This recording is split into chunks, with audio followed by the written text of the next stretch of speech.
Hey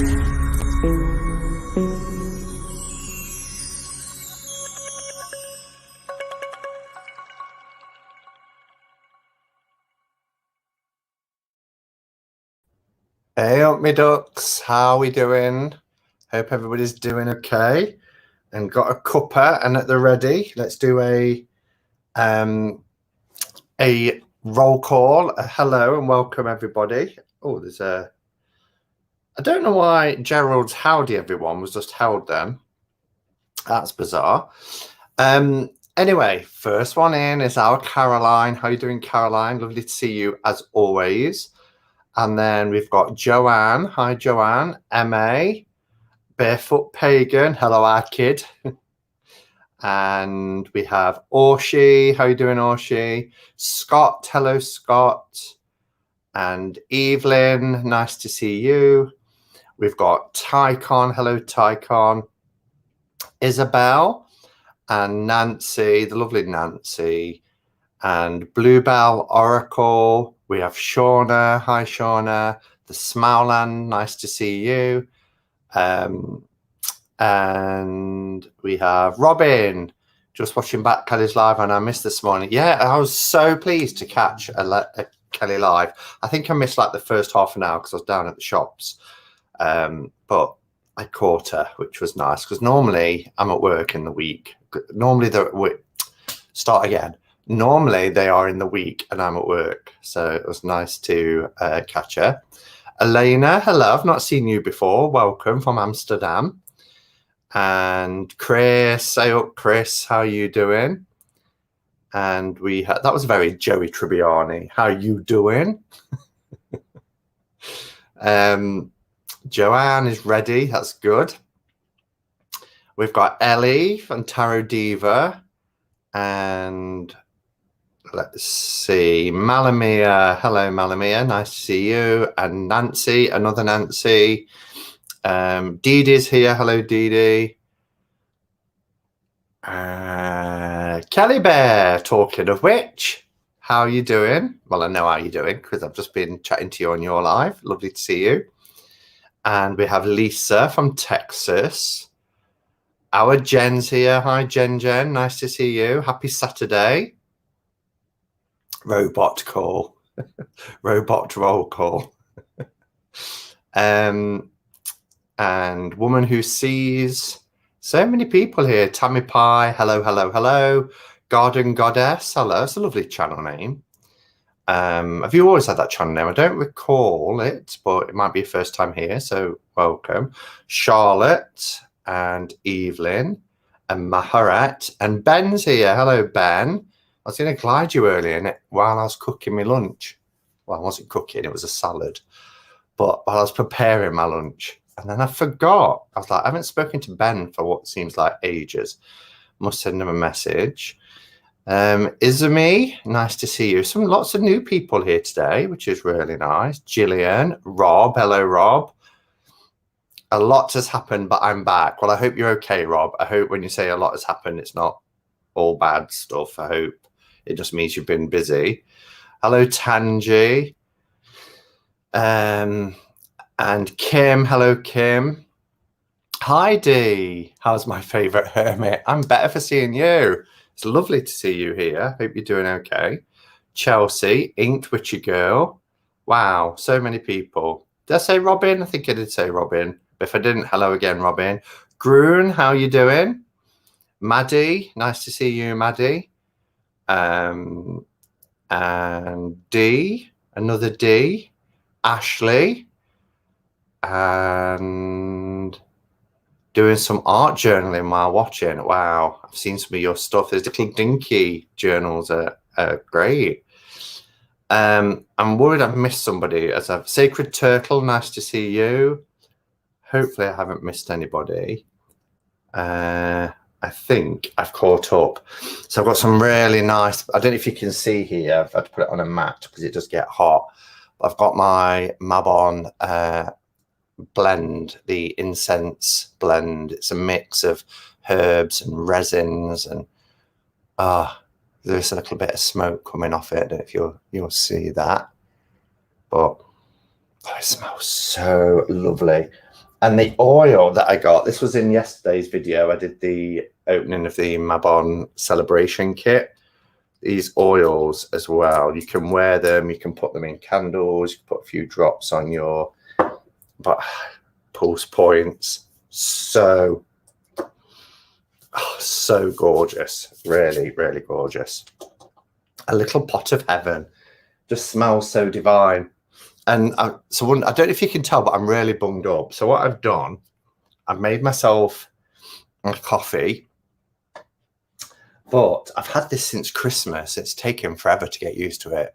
I got a bottle of Gentleman Jack, so I just put a little bit into my coffee, and hopefully that will stop me from feeling really, really bunged up and congested.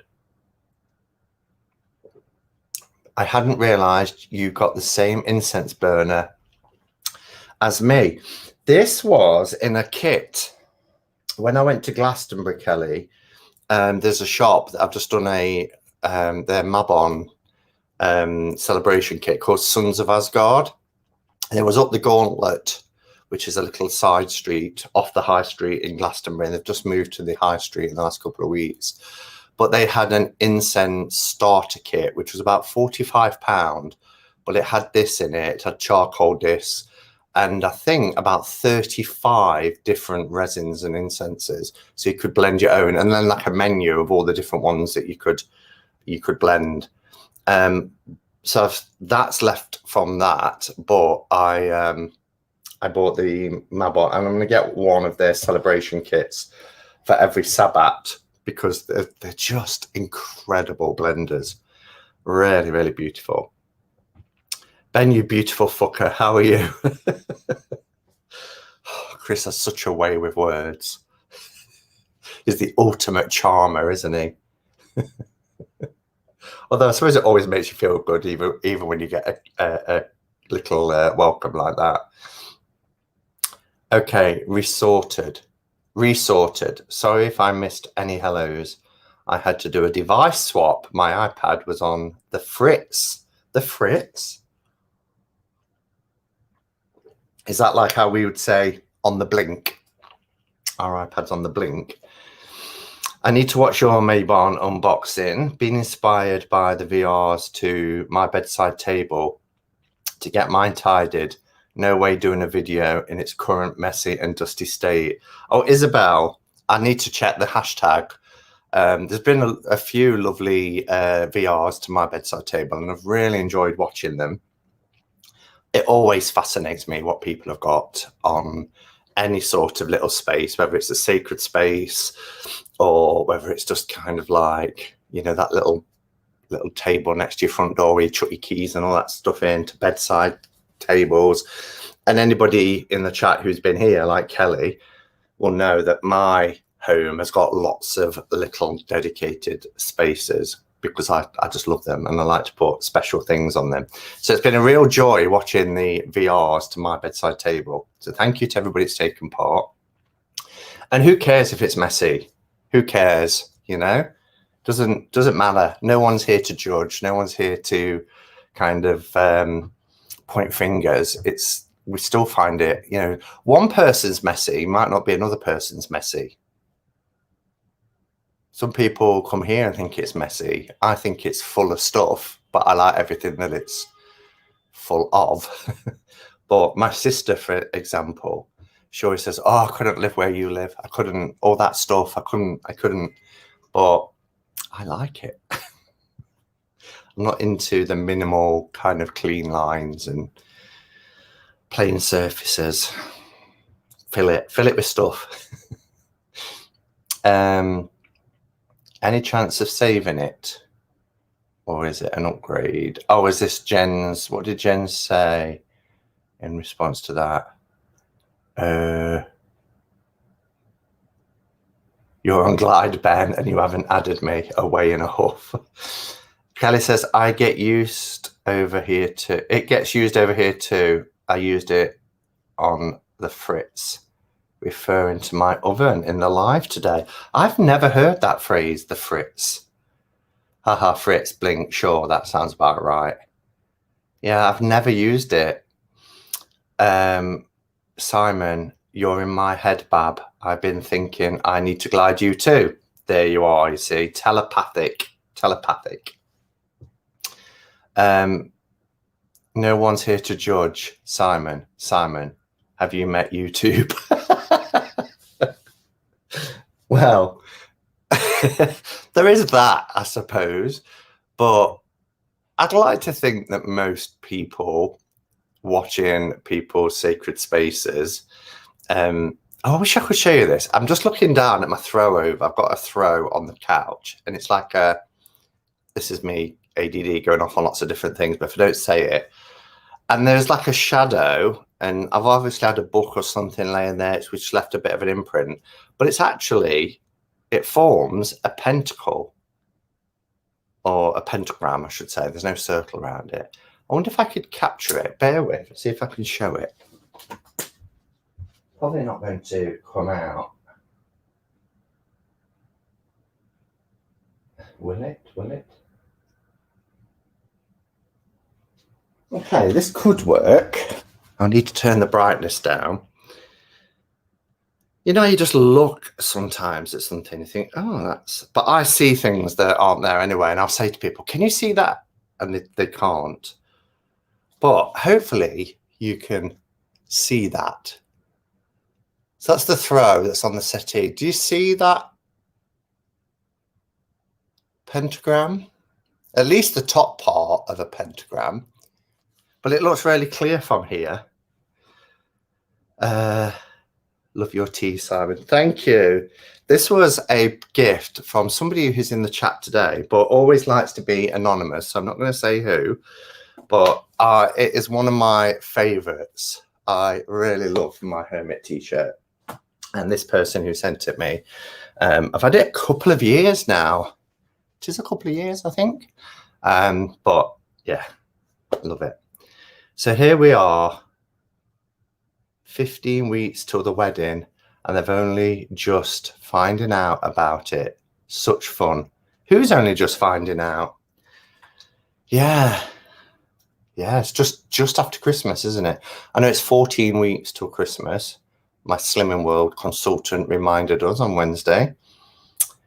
Yeah, even I saw it, and I don't usually see that stuff. My bedside table is purely functional with boring stuff. Boring to you, but it'll probably be really interesting to other people. Yes, Pentacle. Yes, I see it. Oh, I'm glad. I'm glad it's not just me. Yeah, that I always see things like that. And I was just sat and I was like, oh, there's a pentagram there next to where I sit. Don't know what's caused it, but hey ho. And I haven't got anything that's pentacle or pentagram shaped that's imprinted on it. It's just been either a book or my iPad or something next to it that's caused those lines. I think Xmas Day should be 13 weeks today. Yeah, well, this was Wednesday and she said 14 more weigh-ins. So that will probably be about right then, wouldn't it? Wow, where's this year gone? And my wedding is the 8th, so 15 weeks today. Yes. So you've got Christmas Day on the Saturday, New Year's Day on the Saturday, and then your wedding on the Saturday. So that's fun. Are you excited, Chris? You've waited a long time for it, haven't you? It looks like the imprint of the incense burner. Oh, yes. That's true. Very true. What was I talking about before I saw the pentagram? I can tell you I'm a tarot reader, can't you? I never say pentagram anymore. I go straight to pentacle. And what was I talking about anyway before I went off on that kind of rabbit hole? Hey, Simon. Hello, everyone. Hope you're well. Hello, Kay. Lovely to see you. Meds, magazine, and cat treats. Oh, is that what you've been shopping for? Chris, is your kilt all ironed and ready to go? Very excited, Simon. I can't wait. I'm going to say you've waited a long time. You would have been married like a year by now, wouldn't you? Had it not been for pandemics and things. And I think you're going to be okay, aren't you? I don't think they're even contemplating another lockdown, no matter what the winter's going to be like. Not got it yet. Need to lose about 3 stone to fit into it. 3 stone in 15 weeks. 5 weeks to lose a stone. Oh, it's so nice with a drop of whiskey. You were talking about having stuff, bedside tables. Yeah, but I felt I'd finished that. Just that my sister said she could never live somewhere like this, but I like it. But I can't remember where, but that's typical of me. I feel like it's getting worse. You'll have to let me know if you've kind of picked up on that, whether I am getting worse at it. But I put on Facebook yesterday, classic example. Yesterday, I went from work to my mum's, and then from my mum's, I drive back to Nottingham, and I call in at a retail park, and there's a Sainsbury's there. Every Friday, I take my money out for the week. Most of the things I put on cards, but I like to have a certain amount of cash in my wallet for the week, because you never know when you're going to need cash. I don't know. It might be at lunchtime and I go to a vendor in the city that does jacket potatoes and they only take cash. So I have my cash for the week. And I went to the cash point, took out my cash for the week, went in, did my shopping, got to the till, opened my wallet, and it was empty. And then I realised that I didn't take the cash out the machine. And I was like, oh, stupid.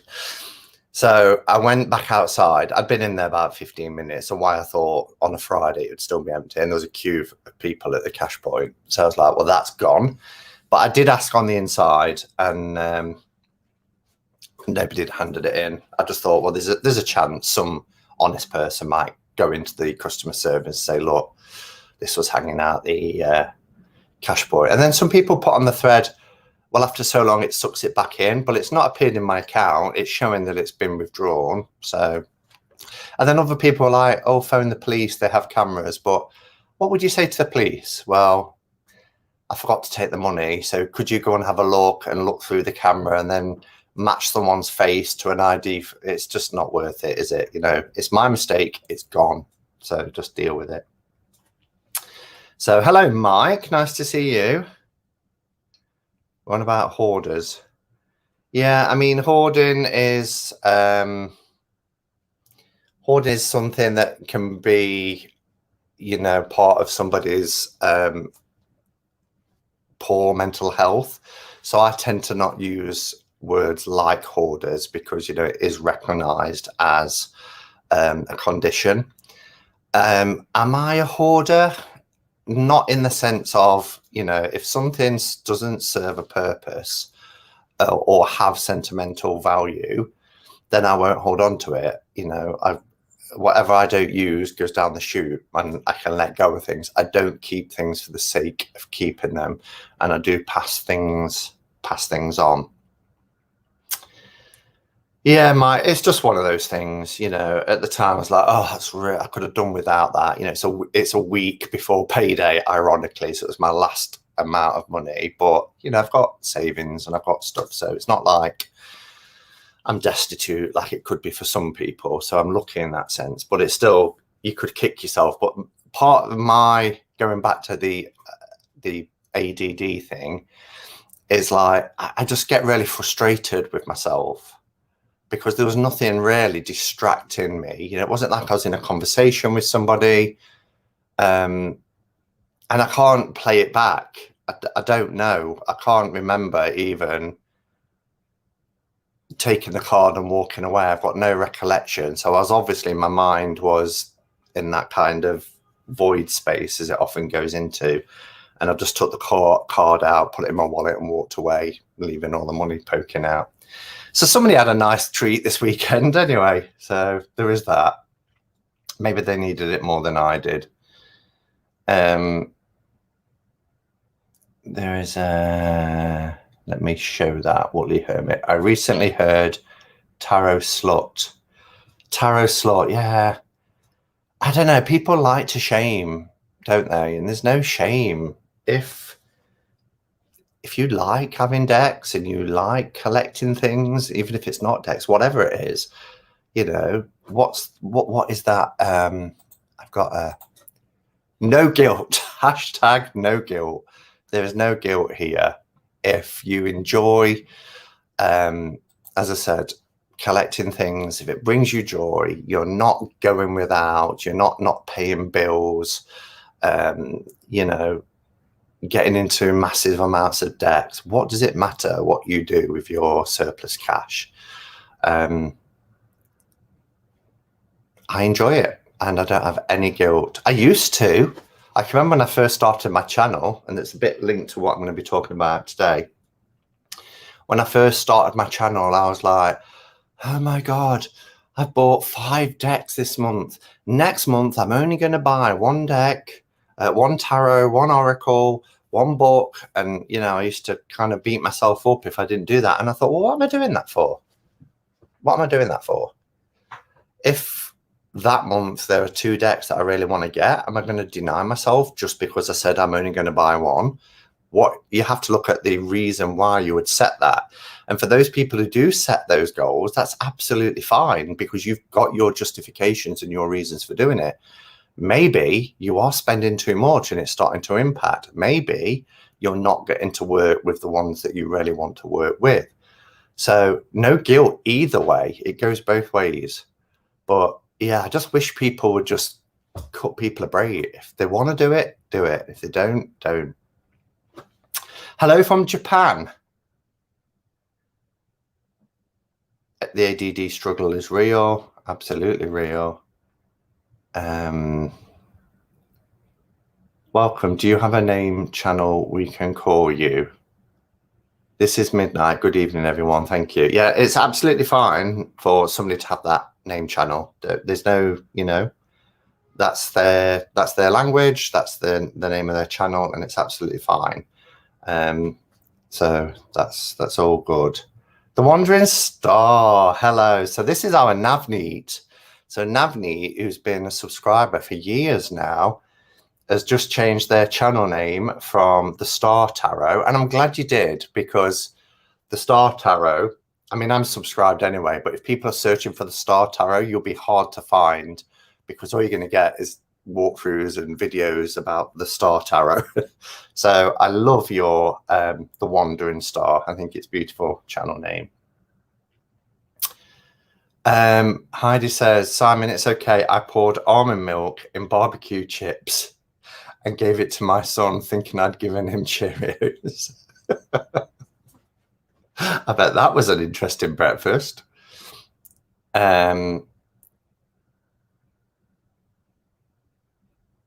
Let's not concern ourselves with other people's lives that much. Exactly.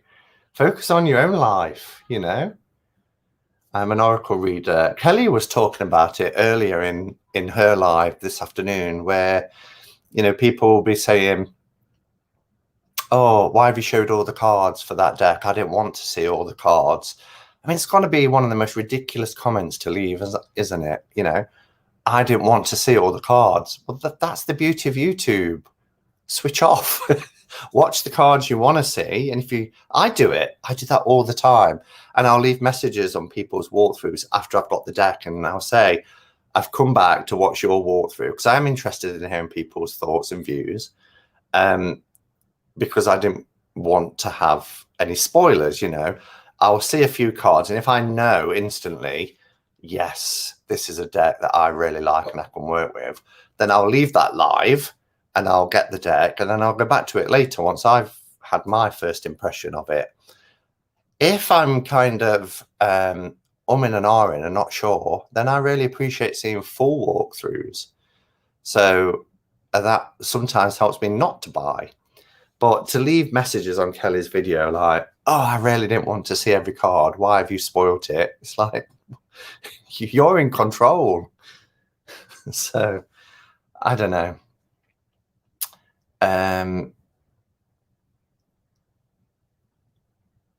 Where's that? Saskatchewan? Saskatchewan. Wow. Saskatchewan? Is that how you say it? Saskatchewan. It's in Canada. Sounds lovely.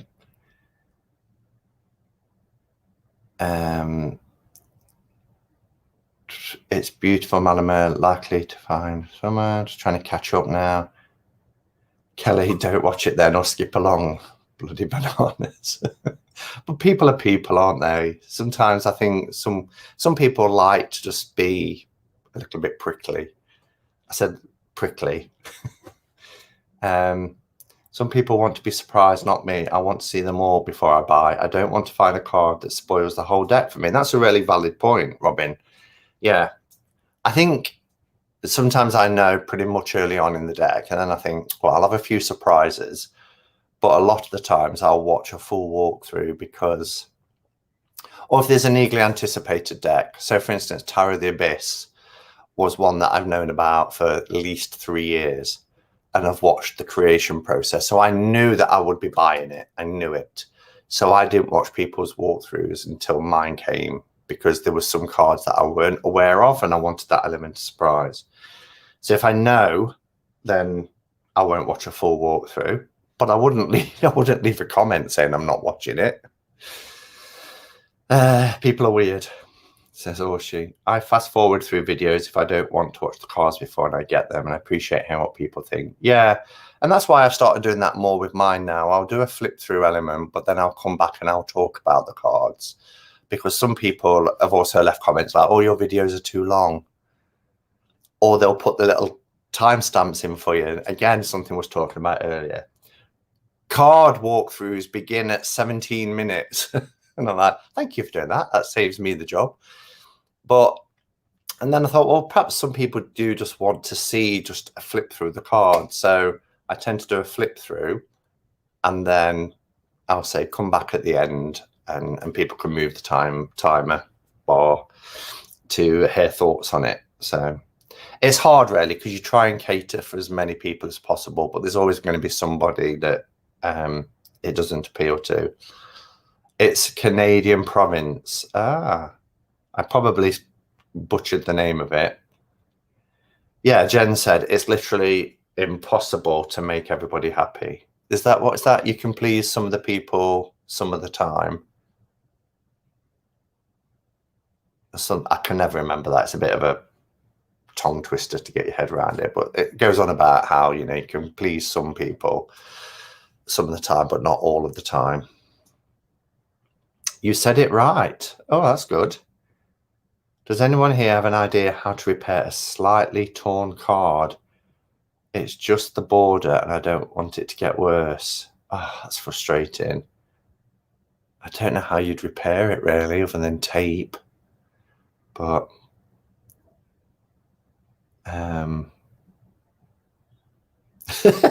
one of the Jen says, one of these days I'll remember my Mac doesn't have a touch screen. I keep trying, though. Oh, dear.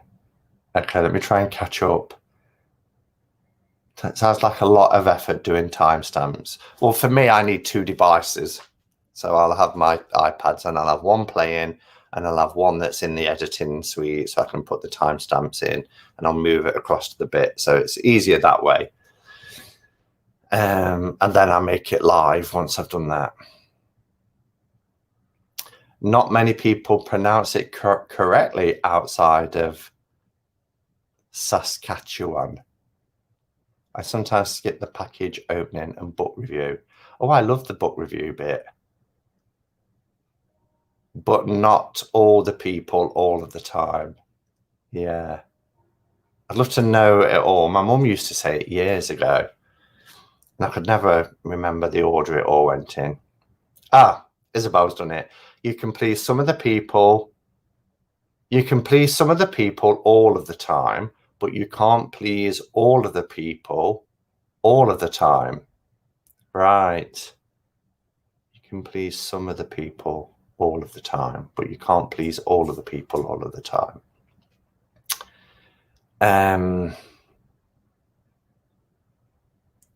Simon, have seen the Alien Oracle deck. I haven't seen the Alien Oracle deck. No, I haven't.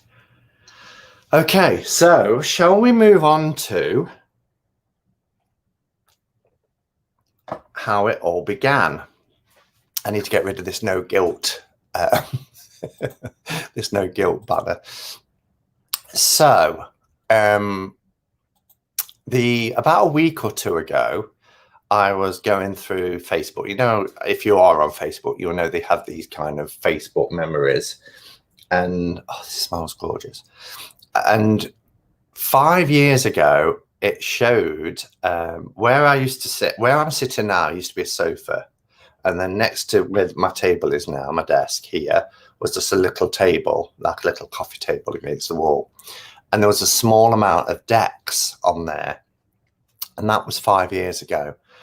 And it made me smile because I thought, wow. Then I looked across at this. And this is only the tarot. You know, I've got the other end of the room, Oracle decks, which is multiplying. And I don't know why, because I always said I'm not going to allow that to happen because I don't really use Oracle that much. And so then I did a then and now. So I'll pop it up. So this is the then and now. And as you can see here, the decks at the top 5 years ago to the decks that are there now. And it's had quite a reaction on Instagram. I think it's the most likes on any picture I've ever put up. So Ange from Tiny Trinkets sent me a message yesterday saying something along the lines of, I'd love to hear about those early decks. And it got me thinking. I thought, yeah, we can talk about, you know, how it all began, what decks it kind of began with. But there's only one tarot deck and the rest are Oracle. And two of the Oracle decks in that picture are no more. I've passed them on, which is the Map by Colette Baron Reid. And there's a new version of that out. If you want to see a side-by-side, the new version with the old version, then go check out Lou Valcourt's video. She's done a side-by-side this week, and it was really interesting. Oh, Caroline's got her Anna Kay tarot deck. And you got the Rotamundi, Season of the Witch Yule, large 10th anniversary, Tower of Trees. Wow, it's been a right week for you, for decks. So, yeah, I thought we could just have a look at those early decks. And there's a couple that I've thought about passing on, but I haven't. But one of them is out of defiance, really. And I'll explain when I get to it. But the first one, and I have shown this before, this is a deck by Kimberly Maroney, and it's called Angel Blessings. So in the picture, it is the one here on the very, I'm saying here like you can see my cursor, the very first one in the picture in the top right. So that's the Angel Blessings. And this took some hunting down. So I used to be part of a development circle that I used to go to. Gosh, when would that be? 2006, maybe 2006. No, just before I moved here, about 2005. So about 16 years ago.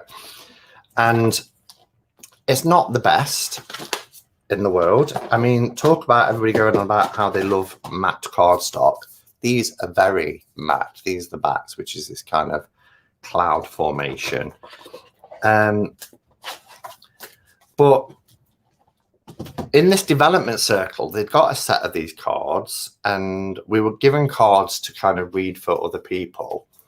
And they're really, really beautiful. They're like kind of classic art. We've got Ariel there, keyword of nature.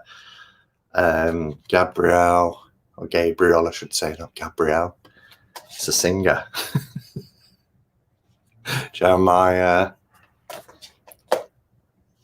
Fortunata. So they are lovely, but they are kind of like classic art, like kind of pre-Raphaelite type art. And because I'd had an experience of working with them, I ended up getting them on eBay, paying quite a bit of money for them because they went out of print like 20 years or so ago, I think. Although this is a 10th anniversary edition. I don't know if they're still available or whether they've been So this is 2004, 10th anniversary edition, 2004. But I think they're quite, or they were for me, quite hard to get hold of. But they're quite nice big cars. They do have borders.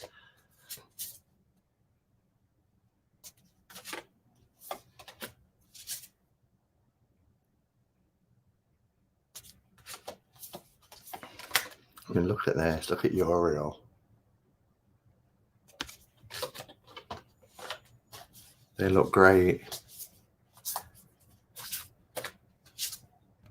Jamul. Yeah, so that was the first deck. And what drew you towards oracles at the start of your collection, do you think? Okay, so my first ever introduction to card divination was tarot. So that was the one JJ Swiss back in 1987.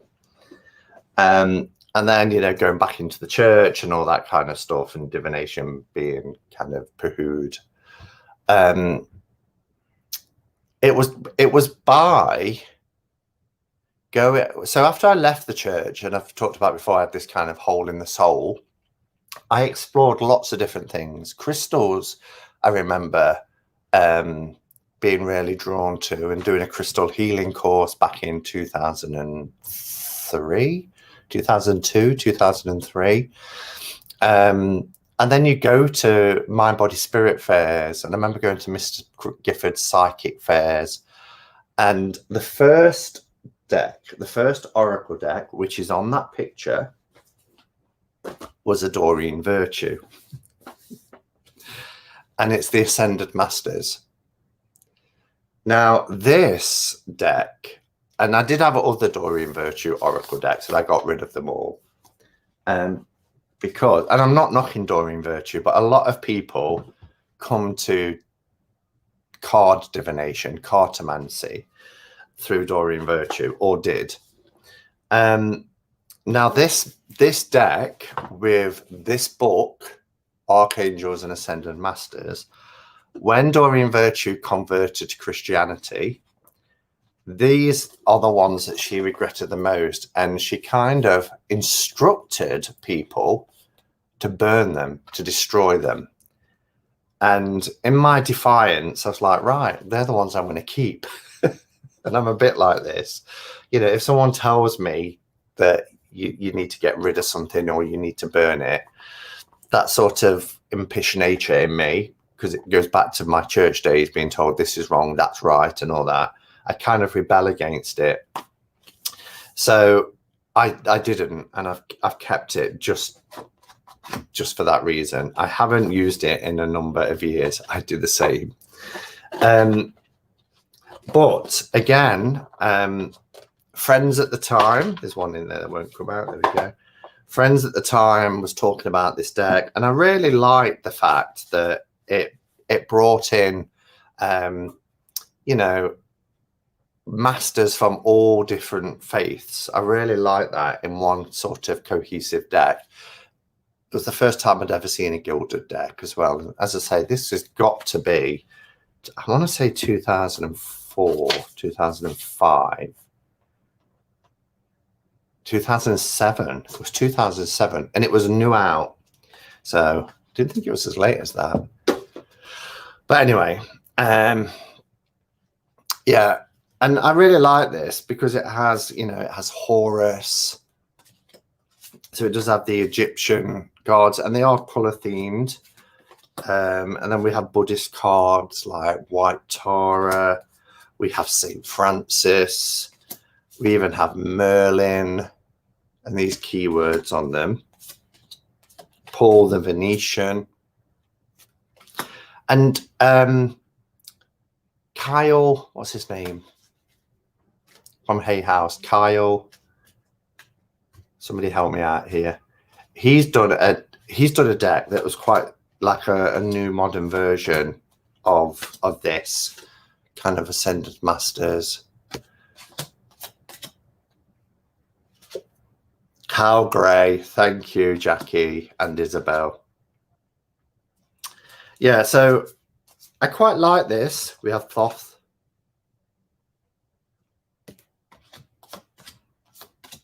Melchizedek, which in the Mormon church, you hold the Melchizedek priesthood. We have the green man. We have Jesus. Pan.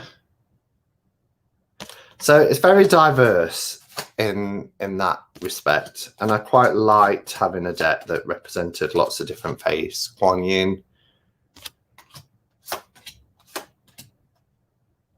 It sounds like for you it was a gentle transition away from Mormonism. Yeah, it could be. Ganesh is there. That was the yes card. His mother, Parvati, Krishna. So lots of Hindu deity, Lakshmi, Vishnu, and Babaji. So yeah, I really liked it. I like working with it. And this was my first ever Oracle deck. Trying to think where I picked it up. It was a psychic fair that I went to. It was probably just one of the stands at one of the psychic fairs. But my friend Tim, who you've heard me mention before as well, he's got this deck. I think we bought them at the same time.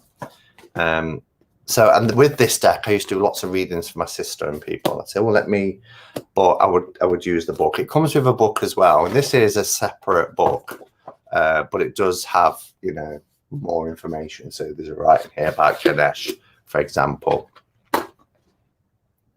I do love your deck flip through, Simon. Thank you, Ben.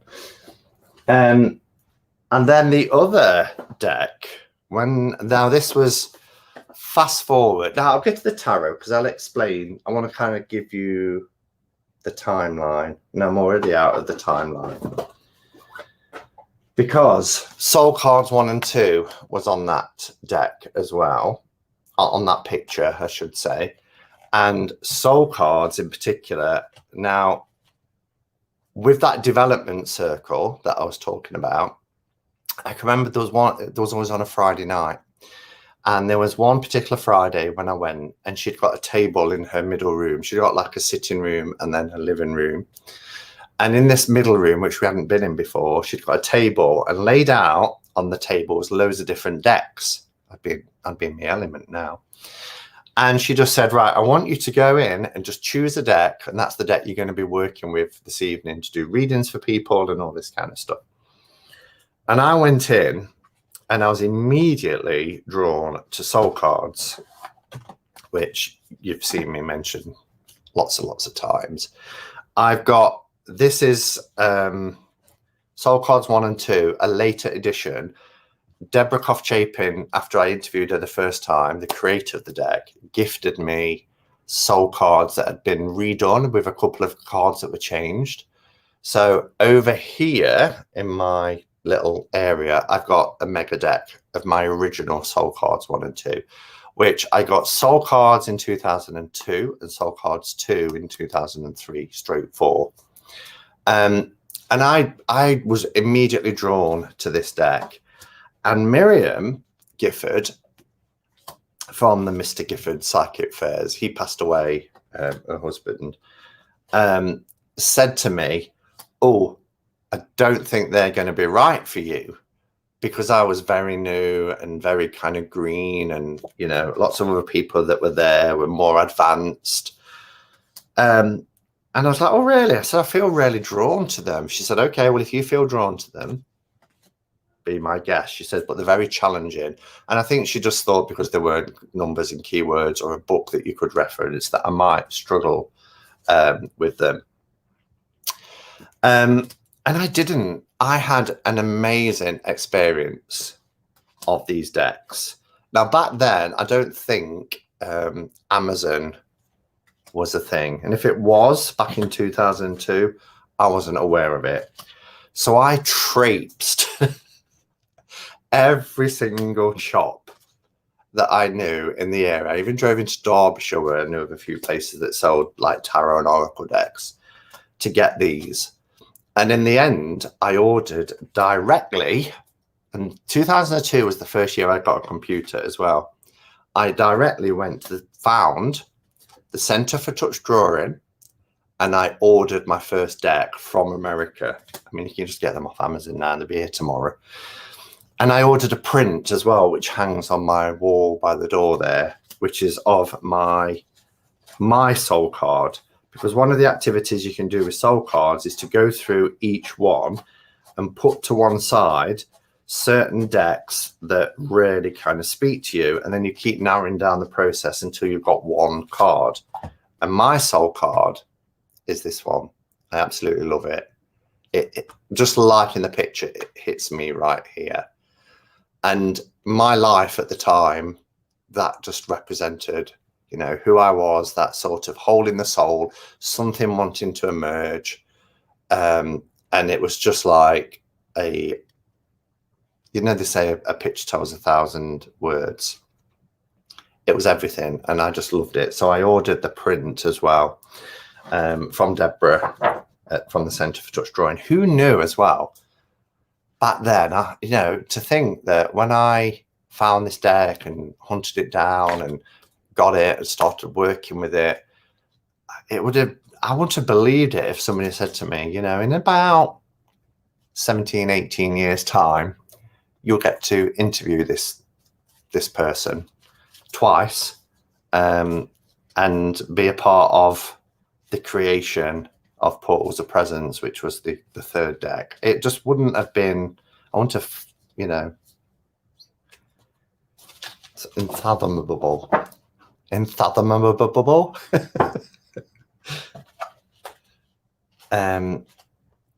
What did I do interrupting? I should be doing a tarot spread for myself, but now Simon interrupts me with live. Sorry. So anyway, soul cards were a very, very important part of my journey. You know, if you can link certain parts of your life and certain tools, soul cards and soul cards too was very important, because what I did in 2004 was I started doing readings for people. And I used to, and it was by word of mouth. I used to do what was called psychic parties. I kind of cringe at that. Well, I don't cringe at it, but it was kind of how everything was termed 20 years ago. But I would go to people's houses and I would set things up. So there would be, you know, dowsing crystals, with an explanation about how to use dowsing crystals, all sorts, talking boards. But then I would go into a particular room and I would do readings for people. And I used to say a maximum of, minimum of 5, maximum of 10. But they were always really busy. And I told the story on my channel once. It was the most bizarre experience. But I can remember going to one person's house, Sarah, she was called, an old work colleague, and doing one of these parties. And I was in this particular room and she said, "Oh, will you do 11? And I was like, 11 people to read for. And I said, they can literally only have like 10 minutes each, you know. And she's like, no, they're fine. They're fine with that. So I did these readings and this lady came in. Sorry if I'm repeating myself, but there are new subscribers and stuff. This lady came in and she was quite, you know, heavily made up. She got like this headscarf on, these glasses and everything. And I gave her this reading. And then she went, and then about 8 people later, this lady come in, and I was like, haven't I read for you already? She's like, no, you're not read for me. And she was trying to trick me. She was asking a different question. No, the same question, but worded differently, wanting a better result. And I kind of twigged halfway through, and I was like, oh, just read the cards. But I remember saying to Sarah afterwards, who was that? And it was Sarah's sister. She was like, it was my sister. So this is Soul Cards 2. And you know, Soul Cards 2, they do have a slightly different vibe, a different energy to them. Psychic parties are a challenge. They are. I did them for a couple of years. I've still got, I think, somewhere on an external hard drive, all the promotion stuff for that, all the posters, and I should dig that out and find it. graphics weren't that good back then. But yeah, they do have a different vibe to them. Is there a total of 3 soul card decks or just 2? I have 1 and 2. There's soul cards 1 and 2. And then Deborah brought out earlier this year a 3rd deck, but it's Portals of Presence, and it is just faces. So whilst this will have, you know, kind of like bodies or scenes depicted, so like there's a scene here depicted, Portals of Presence are faces, but they're all done by touch drawing.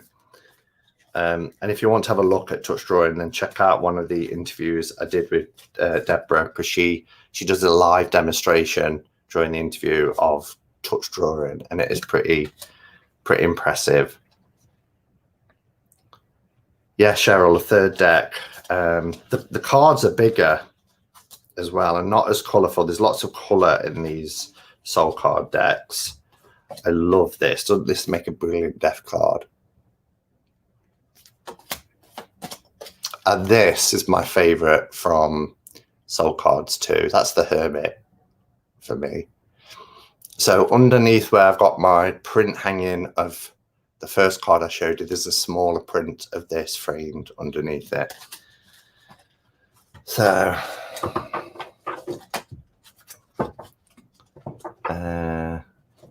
what sounds terrifying? I'm missing something.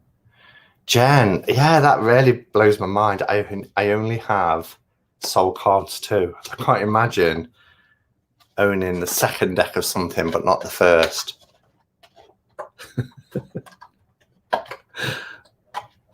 And I'm surprised your Libra brain allows for that. What did Mike say that sounds terrifying? Psychic parties are a challenge. I saw that, but firmly on the fence with Shimmering Veil. I wish I could play with it to see. Shimmering Veil, that's my favourite deck of 2020. Absolutely love it. It's always out on my stand. It is just so beautiful. I mean, look. I know we're not looking at Shimmering Veil, but look at the strength of the card. Love it. Love it, love it, love it. I get that. It's very out of character for me. It is. It kind of disturbs me a little bit. All right. So next was Wisdom of the Oracle. This is a Colette Baron read. These are so not like what I go for now. Isn't it strange how you kind of evolve and change? And there's nothing wrong with these decks. I mean, look how chunky that little book is. Really chunky book. And this was when it was gilded. I mean, most of my gilding is coming off. It's quite faint because I use this deck a lot. You can see it's all starting to chip and come off. But I got this in 2006 as I discovered YouTube in the August of 2006. So I think I got it probably a few months before, maybe March time. I quite liked working with this. I relied on the book heavily. My sister loved it. I gave her some readings and she asked for a copy for her birthday in the September. So I bought her a copy of this for her birthday and she really enjoyed it.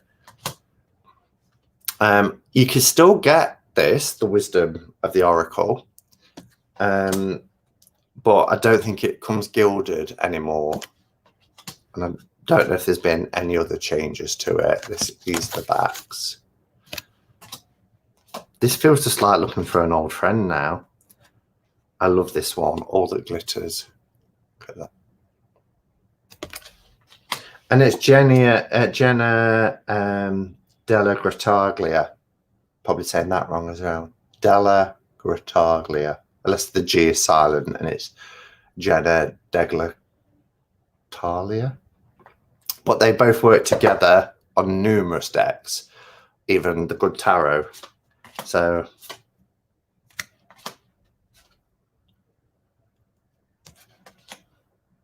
Regeneration, I like that card. You know, and they're very typical. These decks like this are very typical of Hay House type decks. There's not a lot of shadow in them. They are a little bit, you know, love and light. By the book. Oh, I love this one. Time for a Nap. Look how beautiful that moon is. Truth be told. Yeah, so Wisdom of the Oracle was one that was on that photograph. What deck is this? So Jennifer, this is Wisdom of the Oracle by Colette Baron Reid. Artwork by Jenna della Grottaglia. Probably saying it wrong. Then we go into the deck that started this. The YouTube Journey deck. Hello to everybody here as well. It's like 130 people, so it's lovely to see you all. A few people are in Facebook as well, so hello to people watching from Facebook, the Hermit's Cave group. So I've told this story numerous times, but the reason why I'm on YouTube, the reason why I even knew there was a community on YouTube was I was down in town in 2006 and I just got back from being on holiday. It was the August.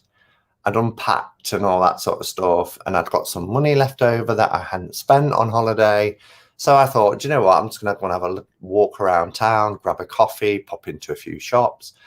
And I went into our bookshop, which is called Waterstones.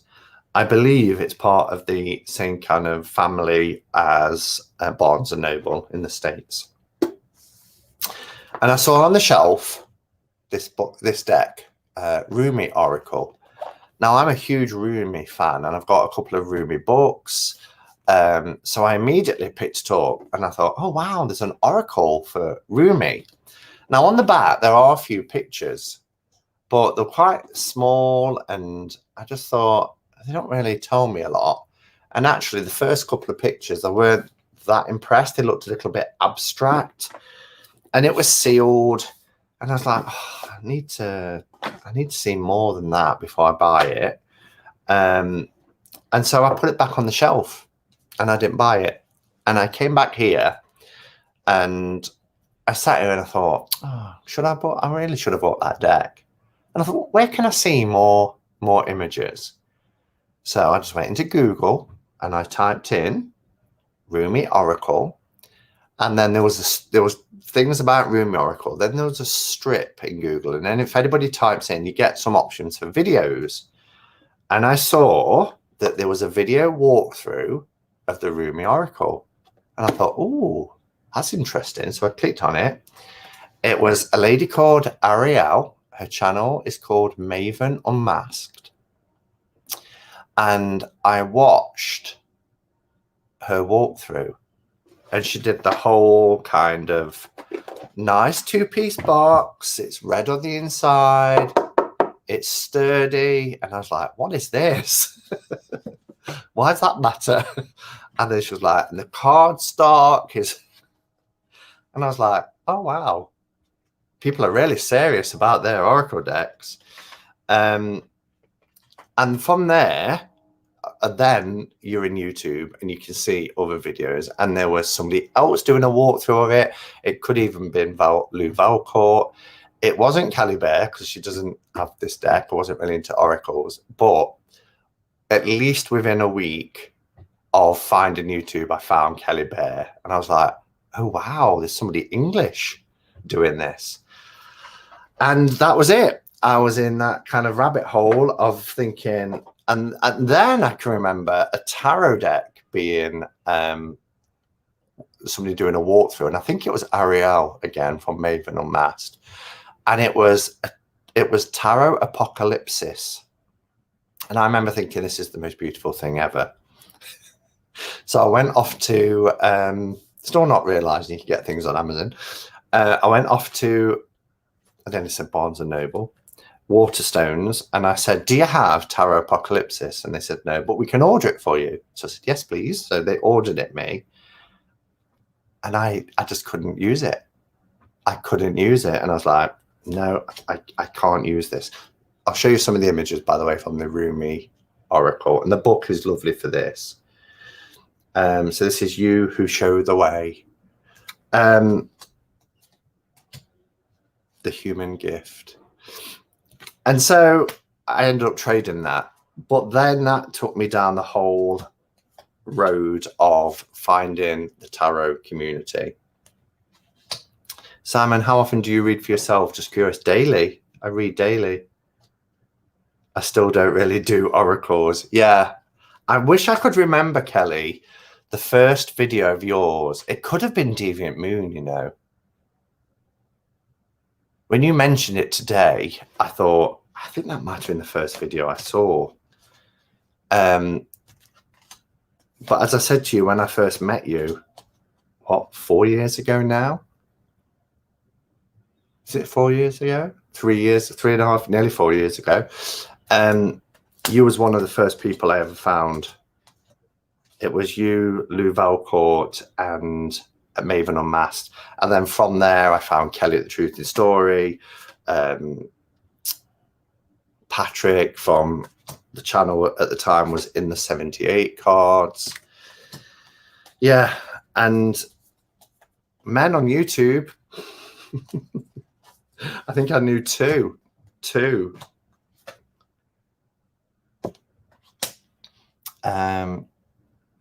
There were not many Brits making tarot. No, there wasn't.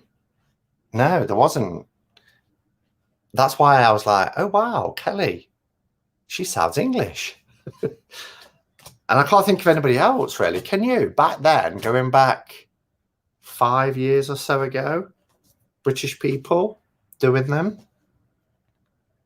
I can remember when I did my first video, which was 6-7 months later, when and by that time I was, you know, quite a part of the community as a contributor in terms of comments and going into Kelly's lives on a Saturday night. She used to do a live every Saturday night in the UK at 9 p.m. But I can remember doing a video and people commenting about it's great to see a man, or they would say something like, wow, love your accent. It's really unusual to see a British person or British male. It'll be 4 years in February. Yeah, it was February 2018, wasn't it?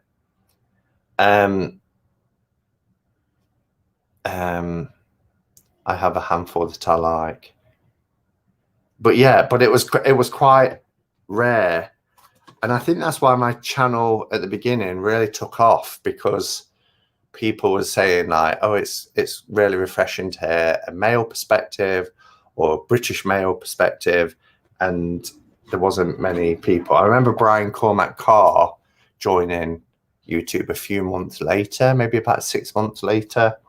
I remember Jeff at the same time, Jeff Burr joining, and so then more males started to make videos.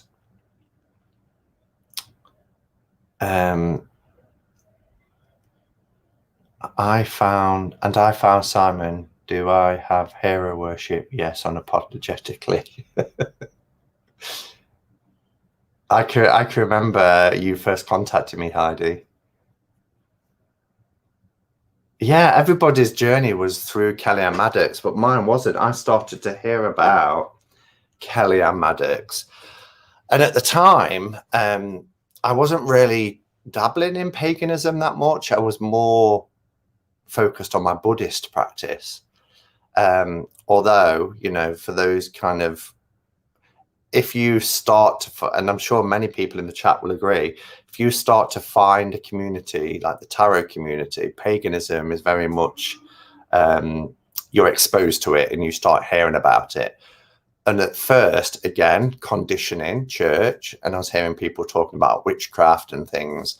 My kind of hecklers went up, and I was like, oh, I can hear my bishop preaching from the pulpit. I soon got over that. And that's when I then really started to learn about the Wheel of the Year in particular. I remember being the Wheel of the Year making perfect sense, and that we do have more than just the 4 seasons, you know.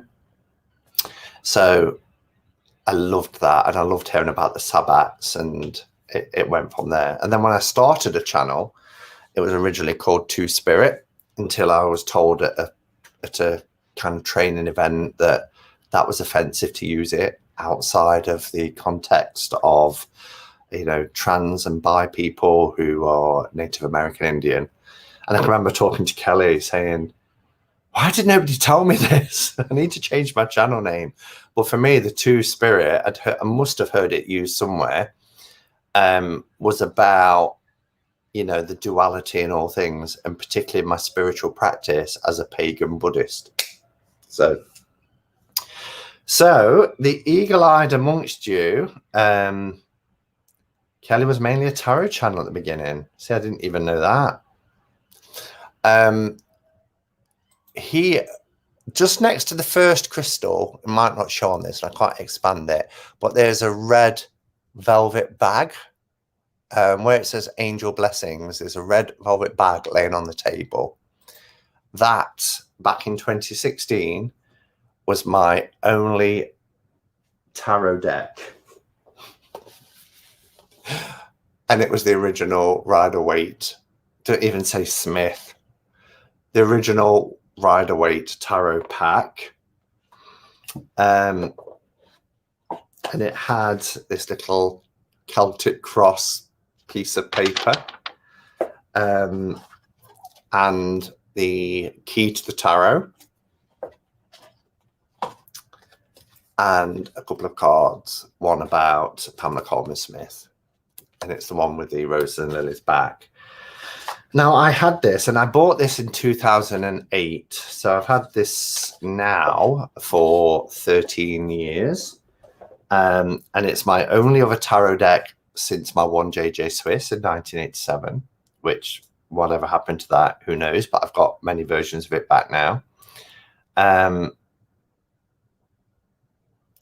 Oh, pagan and Buddhist is how you came up with Two Spirit. I had wondered what it meant for you then. Yeah, Leanne, and you've been around since I was Two Spirit. So, and I can remember buying this. I just bought it from W.H. Smith because I wanted a tarot deck again. I wanted to get back into tarot back in 2008. But bearing in mind, this deck that I've had, it's very dog-eared now. I had, gosh, 8 years before finding YouTube community. My first tarot deck was the Klimt tarot. Wow.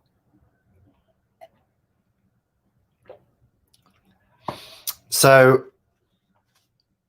I've had a Rider-Waite Smith, you know, in my life since 2008, but it was familiar to me anyway, because my friend Jen, who I've been friends with, gosh, for 34 years, we've lived together 3 times. When I bought the 1JJ Swiss, her first deck was this one. So I would read for her with 1JJ Swiss, and she would read for me with this deck. Now, the only thing about this deck is, you know, it is very blotchy. You can get the same deck now, the original Rider-Waite, but they tend to be in the tuck box, the tall tuck box, rather than these 2-part boxes. And they're the same quality. And it pains me to think that, you know, people walking in off the street wanting a tarot deck, I'm glad they can pick this up quite cheap. They're like $9.99. But when you think about what's out there now, like the Centennial, for example, which is just far more superior. But see what I mean? Just look at the kind of blotchiness, and the line work is a little bit thick and sluggish. So this was my only tarot deck for 8 years before finding YouTube. But I always had it out, and I never kept it in the box. I always kept it in this pouch, and still do.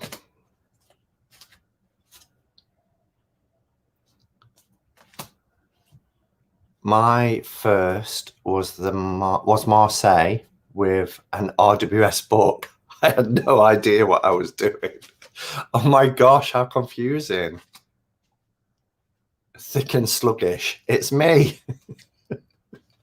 When I said sluggish, I was like, sluggish, but in my mind it makes sense into what I'm describing.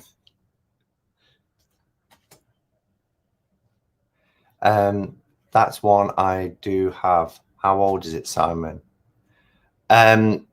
Asher, I bought this from W.H. Smith's in 2008. I'll have a look at the print in the book. This card hit me like a ton of bricks, and I've spoken about it many times. But at the time, if my life could have been created into a tarot card, it would have been the Five of Pentacles. Leaving organized religion, feeling like I was out in the cold, or my family was still in the church back then. And I just felt, you know, after having a breakdown, that I was emotionally crippled in some way. What am I doing? I was going to have a look for Asher at the publication date of this deck.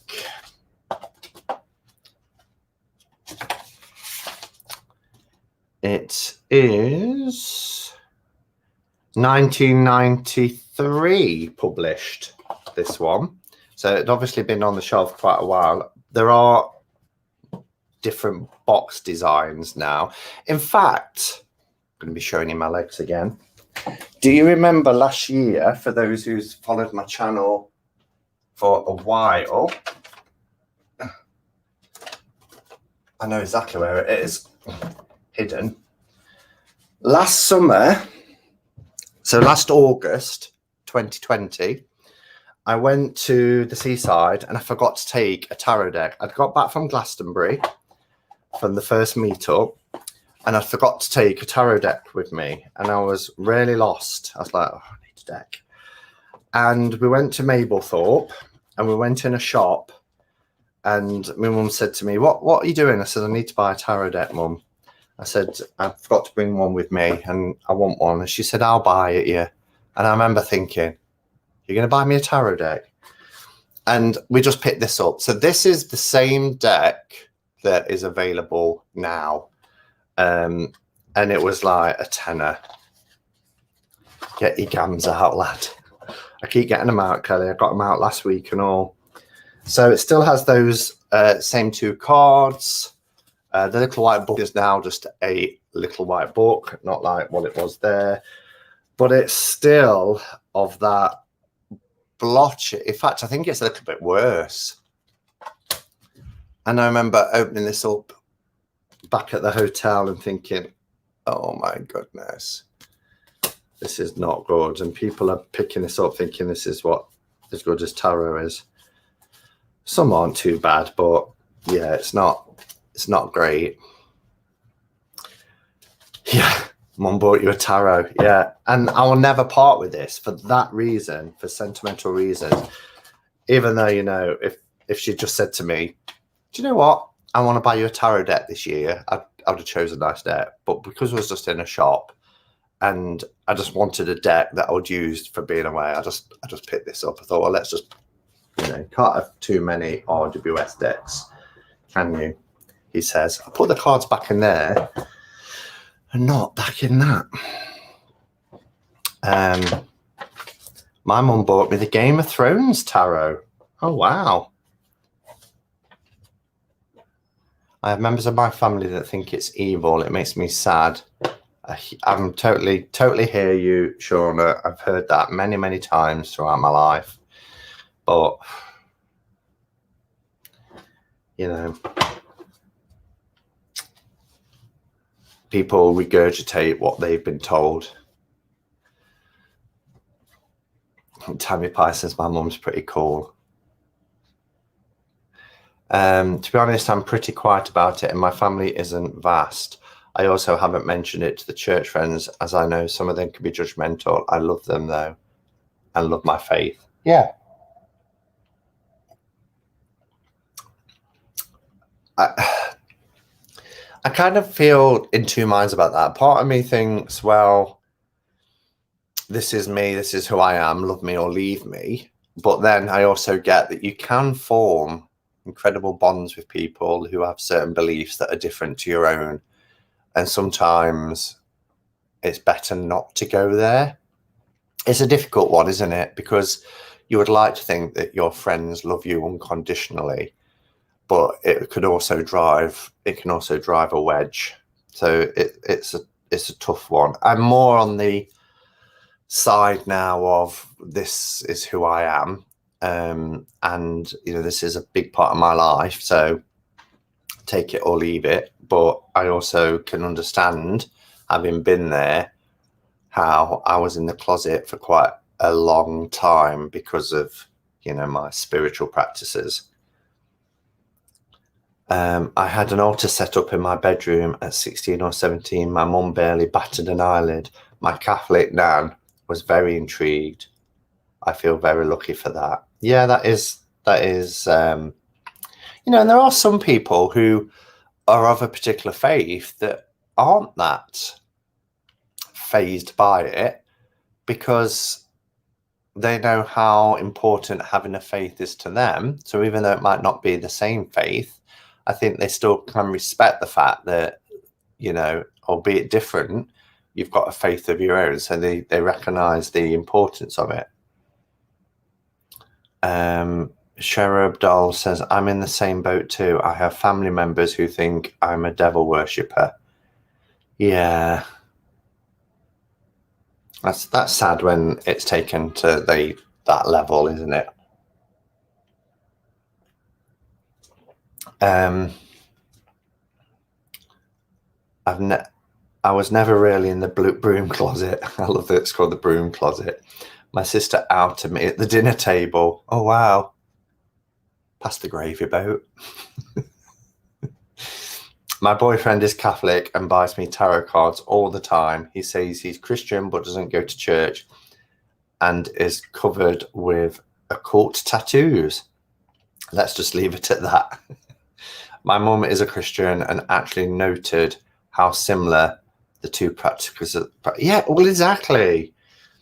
I mean, not to, rub salt in the wounds for certain people, but you only have to look at the parallels between the Christian faith and the pagan traditions. It's there. Easter becomes Ostara. Ostara becomes Easter. The egg that we symbolize, and the whole Samhain and Halloween. I know Halloween isn't Christian traditions, but a lot of the things that are around today are because of the old Celts, and their traditions. And there's loads of things. You only have to look at things that people put on Christmas trees that date back to pagan traditions. Trees. So exactly, we have way more in common. In my experience, Catholicism has witchcraft dressed up in different outfits and names. My mum is Catholic and is constantly trying to convert me to Christianity. No, I despise religion. I can understand why people follow a religion. I can understand why people are even a part of a very restrictive religion, having been there myself, because if you are there, it can be very comforting. It's just when you question beliefs or your lifestyle isn't conducive with the teachings of that religion that it starts to get problematic. And you are there is a lot of mind control about what you should explore and what you shouldn't.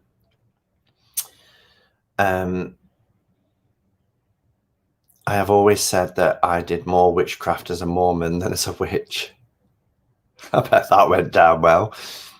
Many tarot decks have lots of Christian backgrounds, and I love the links between the pagan and Christian faith. Celtic Christianity is a thing after all.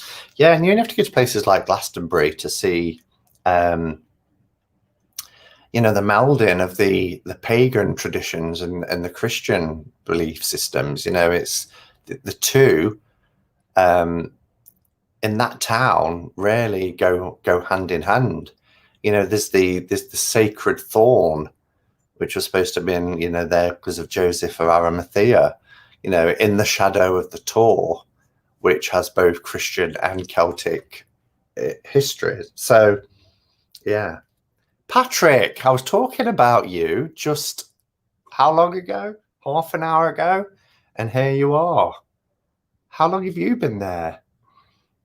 Isn't that funny? As I said your name earlier as well, and I was talking about you, it popped into my mind. I wonder how Patrick's doing.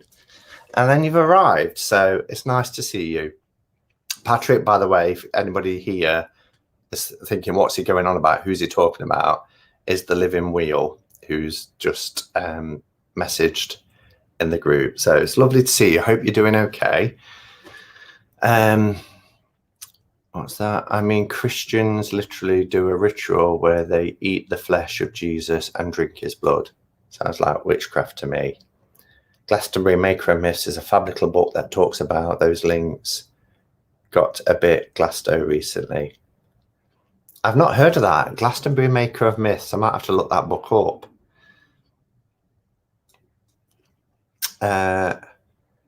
Your green man and goddess statues are divine. I'm still semi in the closet with tarot. My Christian upbringing was very hypocritical, but I love my own personal faith.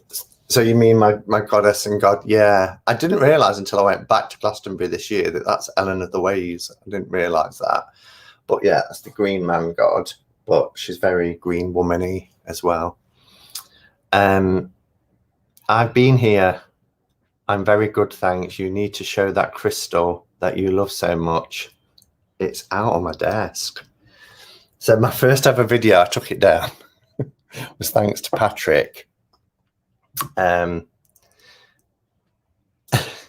I begged you to film a video. Yeah, so as a lurker, as I was for a couple of months, and then I just became a commenter, and I was watching all the Patrick stuff.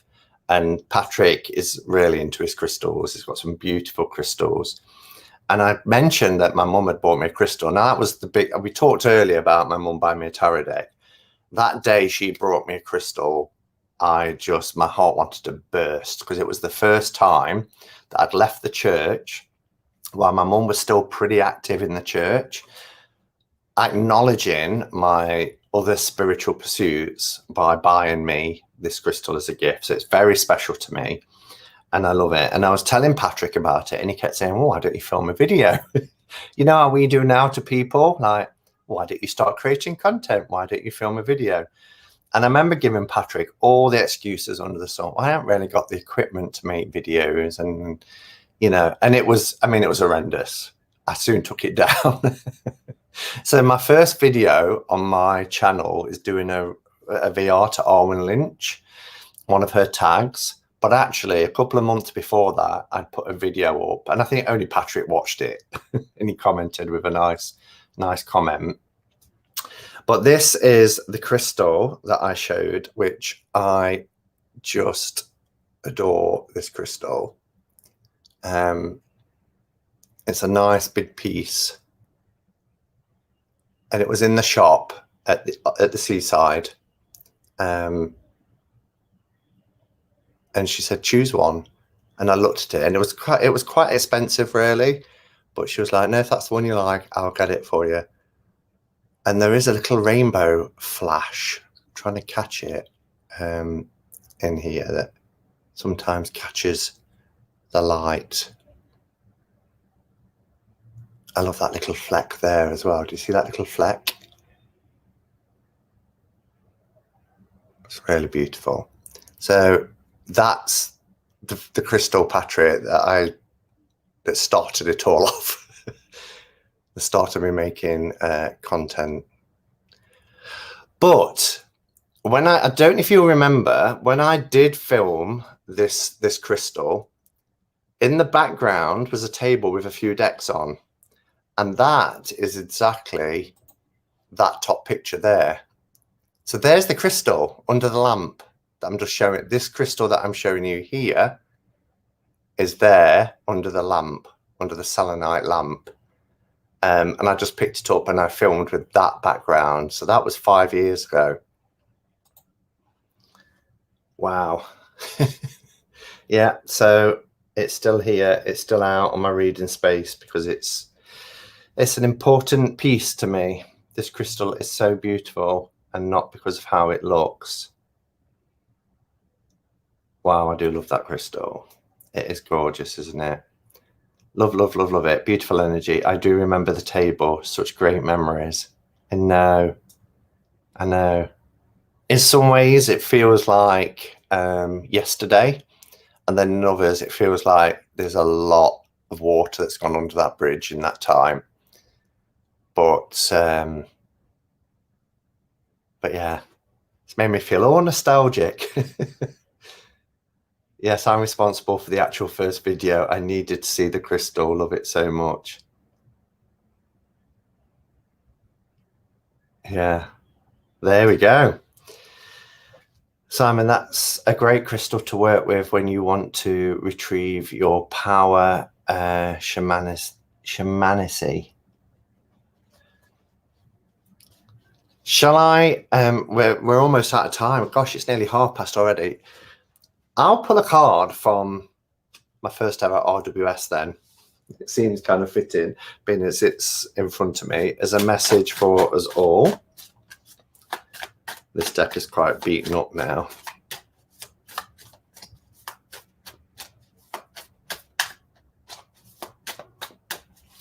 I found a quartz crystal in a shop I was really drawn to, but I didn't buy it because it was $20. That's good. I still think about it years later. Oh, years later, I could say it might be. I think that one was 40. It was less than 50. It might have been about £45, which is about $60 probably. But it's a gorgeous piece. Show that. Okay, message for us for the week ahead. What do we need to focus on?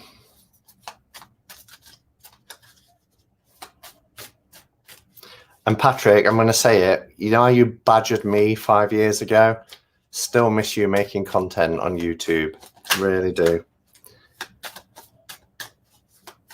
You used to make the best videos and has the most exquisite tarot collection.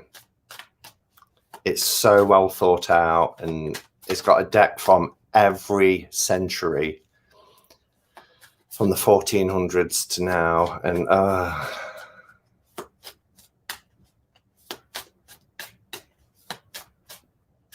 cheers to another 5 years. I hope so.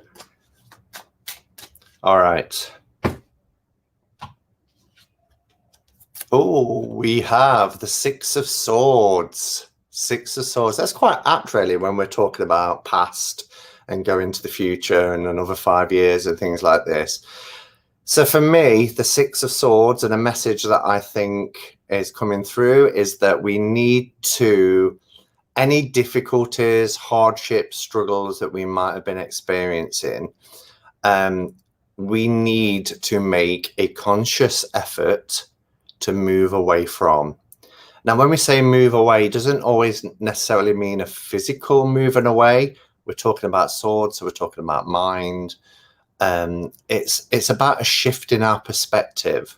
Okay, we have to move from those difficult times by having a different mindset, a different frame of mind sometimes, because we do often dwell in the past. And like we've done today, sometimes it's quite nice to reflect back or go down memory lane, and that's very much kind of a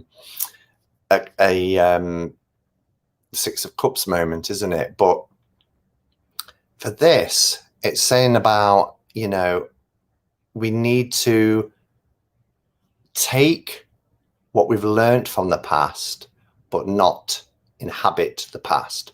We need to move away from it. And what the Six of Swords promises us really is the fact that there are better times ahead. There is that stillness of the waters that we're moving into, that calming of the mind, that better headspace that we're going to be in. So instead of focusing on the past, focus on the direction that we're heading in. Time is kind of, we need to see it as kind of being linear, you know, and we're constantly moving forward. That's the thing with time. We're never standing still, you know. Everything becomes the past just a moment after it happens. So continue focusing on the journey ahead and where you're going. Learn the lessons from the past, but don't stay there. Focus on what's coming, but make that mind shift as well. I wanted the original one. Definitely learn and grow, don't dwell.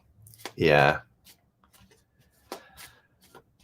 Don't look back. You're not going that way. Exactly. Well, that card might have been drawn specifically for my situation. And that's the thing, Nancy, you know, the reason I pull a card just at the end of a live is because it always resonates with somebody. It always resonates with me, but then I'm pulling it. But I often get messages from people in the comments after a live saying, oh, that card was just what I needed to hear. Need to move forward. Yes, I pulled a mood card for today that said, build energy, stay focused, fine tune. I love that. Fine tune matches that card. It does. Most often don't see that card as positive, but I always see the Six of Swords as positive because it's talking about troubles being in the past. We're leaving them behind. We're going in a new direction. So yeah, but a lot of times I've heard people talking about a physical move, you know, and that is an element of the card. But remember, we're talking about swords energy. So what was the saying? There was a saying years ago about wherever you go, you will always take yourself with you. And remember that we are the sum of our lived experiences. So if we don't sort out what's happening here, all we're doing is moving to different locations or different situations, but we're still the same person. We can't change that. So I think for me, the reason why I, you know, emphasize the swords is because that mental shift is vitally important. Yeah, you can remove yourself from a situation, and if it's a harmful one or one that's, you know, you're really experiencing troubles and difficulties, absolutely. But also we've got to do the work here to prepare ourselves for the direction that we're going in. Wherever you go, there you are. That's it. Thank you, Jack and Jen. All right, everybody, thank you for being here for the last hour and a half. It's been lovely to spend my time with you, as always. It's been nice to go back and look at some of the original decks way back when. And yeah, thank you for being here. Thank you to the mods. It's lovely to see old faces, new faces alike. And yeah, thank you for making the last hour and a half so special, as always. Candy would have been interviewed today, but Candy's poorly at the moment, so we can send out lots of collective healing, love and things for Candy and her family, and we will reschedule the catching up with Candy from Candy's Soil and Soul Tarot channel. So much love to her as well. So I will speak to you all soon. Have a fantastic weekend, and yeah, I'll see you in the next one. Until next time, go in peace. Namaste and blessed be.